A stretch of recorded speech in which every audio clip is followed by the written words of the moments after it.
శ్రీకాకుళం జిల్లా Kashibugga police station ఎదుట YCP కార్యకర్తలతో కలిసి మాజీ మంత్రి సిదిరి అప్పలరాజు బైఠాయించారు. చినపాడం గ్రామంలో జరిగిన ఉత్సవాల్లో టీడీపీ వైసీపీ వర్గీయుల మధ్య ఘర్షణ జరిగింది. దాంతో వైసీపీ కౌన్సిలర్తో పాటు మరికొందరిపై కార్యకర్తలపై కేసు నమోదు చేశారు.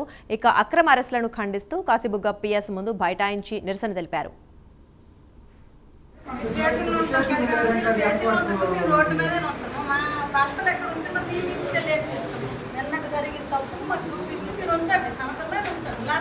ఇంకా మా మీద మీ గొడవలు అయితే వాటర్స్ ఇల్లు ఇచ్చేయండి సార్, ఇంకా ఉండిపోతాం మరి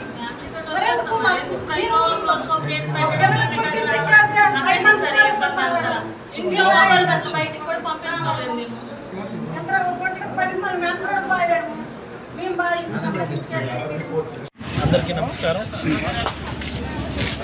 ఈరోజు కాశీబుగ్గ పోలీస్ స్టేషన్కి రావటం జరిగింది. చాలా దురదృష్టకరమైనటువంటి సందర్భం. నిన్న సాయంత్రం అలాస కాశీబుగ్గ మున్సిపాలిటీ చినబాడం అన్నటువంటి గ్రామంలో ఒక ఇద్దరు వ్యక్తులు వాళ్ళకు ఉన్నటువంటి స్నేహితులే వాళ్ళందరూ దెబ్బలాడుకున్నారు. వాళ్ళ అమ్మవారి ఉత్సవం దగ్గర కుర్రోళ్ళు ఏదో దెబ్బలాడుకున్నారు అమ్మవారి ఉత్సవం దగ్గర. అది అయిపోయింది.